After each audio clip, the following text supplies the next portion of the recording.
going to be the PTA today. This is my patient Kevin. Today we're going to be working on different lifts and pulls that are functional for the body. So the first one is a golfer's lift.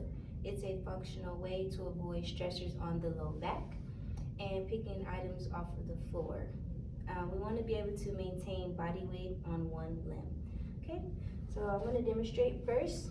The first thing I'm going to do is maintain a neutral spine. Then with the same arm and same leg, I'm going to have you bend over slowly, and you're going to get a firm grasp on the object and keeping your head up. And on the way back up, just take your time. You're going to lower the opposite leg to the ground, and that's going to be the golfer's lift. Okay, so go ahead, have you step a little bit closer to the object. Right there is good. And with your right arm and right leg, go ahead and lift over.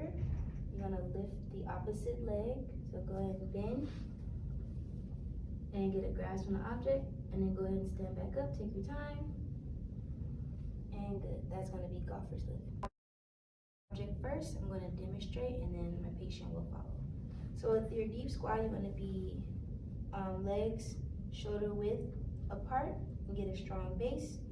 You're going to bend at the knees first, and then you're going to grab your object firmly, bring it here, and then pushing through your heels, you're going to come up. And then going back down, keep the object close, bend at your knees, and then put the object down. Okay? Okay. So go ahead and get a wide base, legs shoulder width apart. And then you're going to bend with your knees, go down slowly over the object. Okay, bring it close to your body. And then come up slowly, pushing through your heels. And that's going to be our deep squat. And then back down. Perfect. Next lift we have is a traditional lift and carry. We use this for medium-sized objects like picking up children, a backpack, or a suitcase. So with this one, we want to make sure our hips are above the knees, keeping the object close to our body, and then standing up. It is going to require some upper arm strength and abdominal control. So I'm going to demonstrate it first, and then our patient is going to reciprocate. So we're going to get a good wide base of support and keeping your hips above your knee, so not bending all the way over. You're going to grab your object, and you're going to bring it close to you, come back up, and then for carrying, we're going to set the object down. So you're going to turn your foot the way you're going, and then you're going to step over and set the object down. Okay, so go ahead, wide base of support. You're going to put your hips above your knee, so bend down, right there is good. Then bring the object close to your body. And go ahead and go up, okay? And then you're going to turn your outer foot towards the direction you're going. Perfect. Go ahead and follow through with the step and set the object.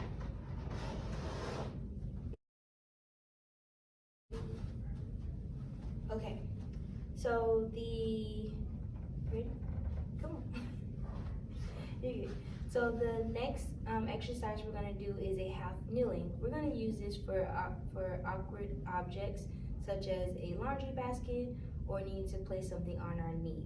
So first we're going to bend our knee behind the object, and the other knee is going to be on the opposite side. And then we're going to take the object and put it onto our knee. So I'm going to demonstrate first, and then our patient will reciprocate. So we're going to go here. Our object was in front of us. We're going to pick it up, bring it to our knee. We're going to drive through our heel, using our core muscles as well, and come up with the object. Okay? Okay, so you're going to first come down with your knee behind the object. Okay, and then you're going to bring the object close to your body first. Bring it upwards, and then set it on your knee. And then standing, you're going to drive your heel up to stand. And that is our half kneeling lift. And then on the way down, set the object on your knee. and set it down. That's it.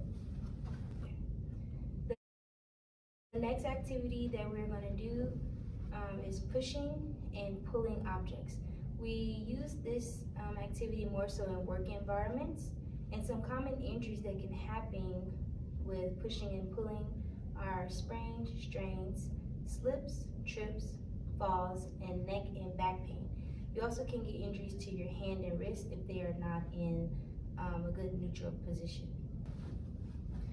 We would rather push an object than pull, as it lessens the stress load on our back because we're using our body weight to propel us forward, and it keeps us in a more neutral posture. And when we're pushing an object, we want to get closer to it so that we can reduce the torque and the risk of overexertion. So I'm going to demonstrate first with pushing an object.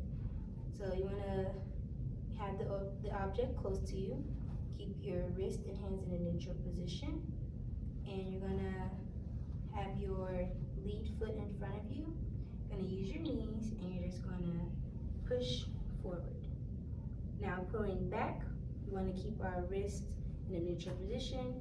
Get the object close as you can. Bend your knees, and you're going to use your abdominal core muscles to pull backwards. Okay, so our patient Kevin is now going to demonstrate that. So we're going to start with your push. You have the object close. Your wrist is good and neutral. Go ahead and put your lead foot out in front. Okay, bend your knee a little bit, and then go ahead and propel forward. Perfect. And now we're going to be going, and that's good. Now for your pull, go ahead and put your lead foot back just a little bit.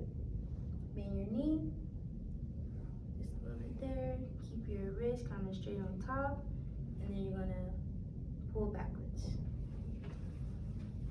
Okay, and that is our push and pull